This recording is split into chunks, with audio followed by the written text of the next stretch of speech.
Choosing sides is just the beginning.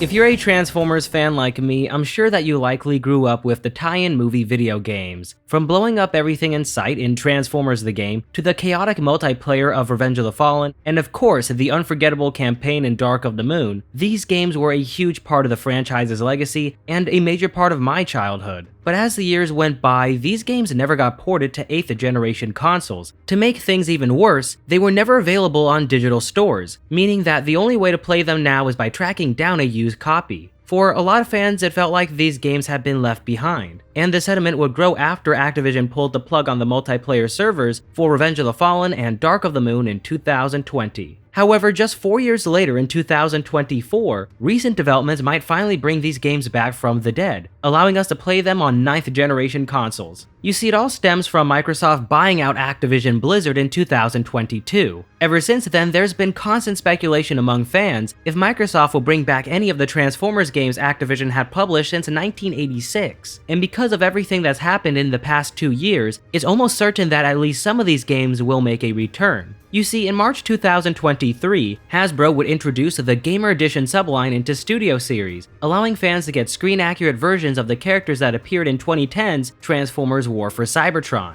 This was a huge moment for fans, since Studio Series had always been dedicated to movie characters, so branching out into video game territory felt like a signal that Hasbro was looking to honor the legacy of these games. Naturally, this sparked hope among fans that the games themselves might eventually make a return. But at San Diego Comic-Con 2023, when Hasbro was asked directly about the possibility of re-releasing the Activision Transformers games alongside the Gamer Edition figures, the response was both surprising and frustrating. According to Hasbro, Activision wasn't even sure where the game's data was stored, claiming that when a company eats a company that eats a company, things get lost, and that's very frustrating. However, they expressed optimism that Microsoft's acquisition of Activision Blizzard could change that. With Microsoft's resources, there's a chance that they could comb through the archives and recover the games, making them perfect candidates for Game Pass. This comment reignited discussions within the fanbase. While it wasn't definitive confirmation, fans speculated whether Microsoft's acquisition of Activision Blizzard would finally lead to the revival of these lost classics. But on August 1st, that speculation took a dramatic turn, when Activision's chief communications officer addressed the rumors directly on Twitter, refuting claims that the game's data was lost. She clarified, "These headlines are wrong. We have the code, it's not lost and never was." This statement from Activision's COO was a game changer, effectively dispelling fears that the Transformer games might be lost forever. But what really got fans buzzing was everything that followed, as a series of events seemed to hint that these iconic games were on their way back. On October 13th, 2023, Microsoft officially completed its acquisition of Activision Blizzard. Just 3 days later, Transformer game bundles were updated on Steam's backend. Fast forward to July 2024, and the excitement reached new heights when several Transformers games were relisted on the Xbox Store and received updates on Steam's backend. Then came a post in September from the Australian Classifications Board about 2 new Transformers projects being developed by Microsoft Studios. By November, things really picked up speed. Screenshots for Devastation, War for Cybertron, and Fall of Cybertron were added to Steam's backend, and Fall of Cybertron, Devastation, and Rise of the Darkspark became wishlist available on the Xbox Store. However, when Fall of Cybertron and Rise of the Darkspark became wishlist available, one small but significant detail was added. Listed alongside the game's information was a note that read, "Online multiplayer on consoles requires Xbox Game Pass Ultimate or Xbox Game Pass Core, sold separately." This detail is particularly noteworthy because it implies that the multiplayer modes for these games might not only be preserved, but also fully functional when the games are re-released. If true, this would be a major win for fans, especially considering that the multiplayer servers for both games were shut down years ago.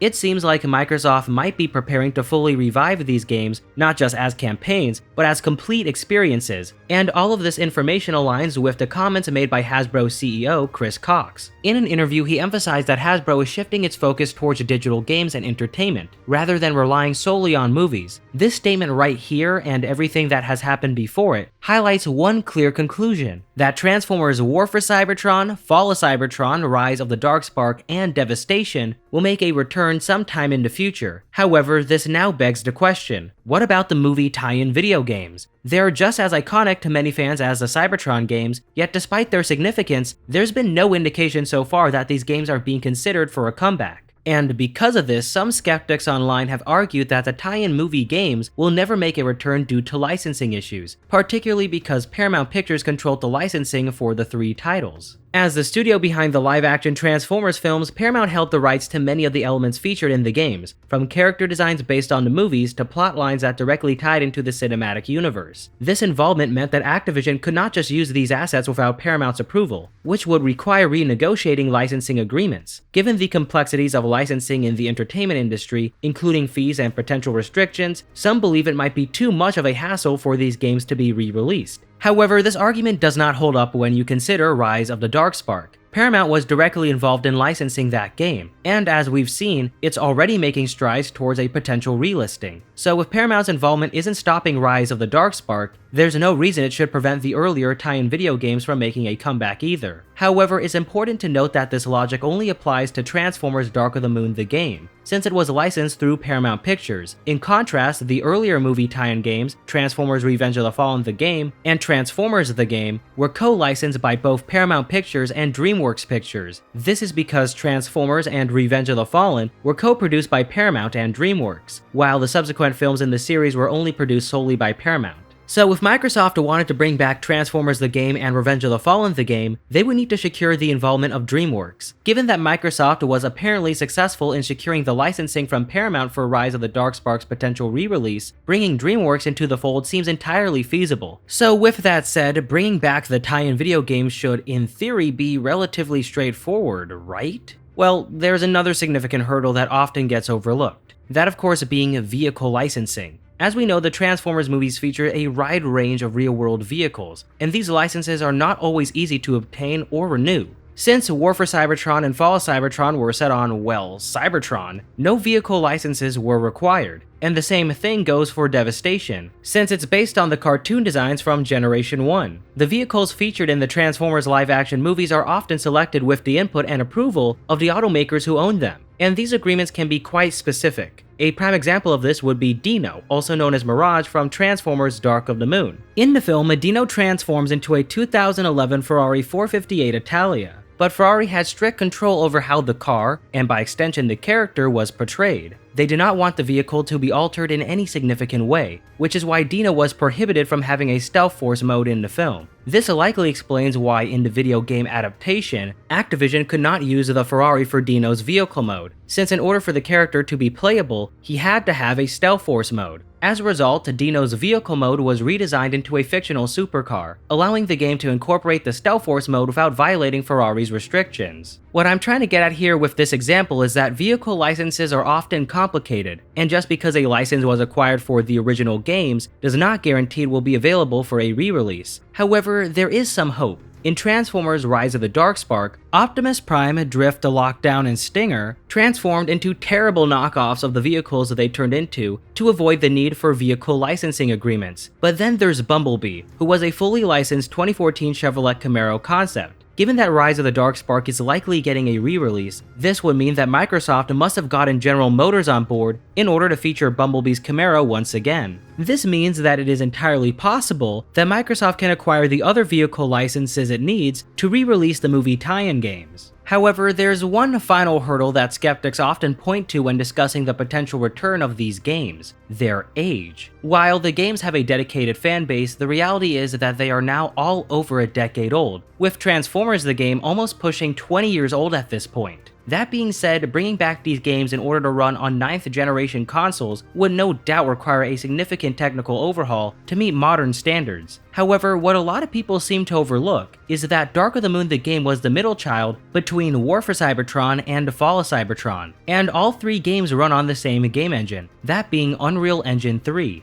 Since it's likely that War for Cybertron and Fall of Cybertron are receiving remasters, this suggests that the groundwork for adapting Unreal Engine 3 games to modern systems is already being laid. If that's the case, it's reasonable to speculate that Dark of the Moon could easily follow suit. As for Transformers the game and Revenge of the Fallen the game, this is where things get a bit more complicated. Both were built using entirely different engines. Revenge of the Fallen utilized Luxoflux's Lux engine, while Transformers the game appears to have been developed with a custom engine created by Traveler's Tales. These engines were tailored to the hardware of their time, meaning a remaster would likely require rebuilding parts of the game from the ground up to ensure compatibility and performance on modern systems. But that's just mere speculation on my part since I'm not a game developer. However, what I do know is that Microsoft is a multi-trillion-dollar company, and since they still have the source code for these games, if they wanted to make a remaster happen, they certainly have the time and money to do it. So while a potential remaster of the tie-in video games is up in the air, it seems like a re-release or remaster of the movie tie-in video games might not be as far-fetched as it seems.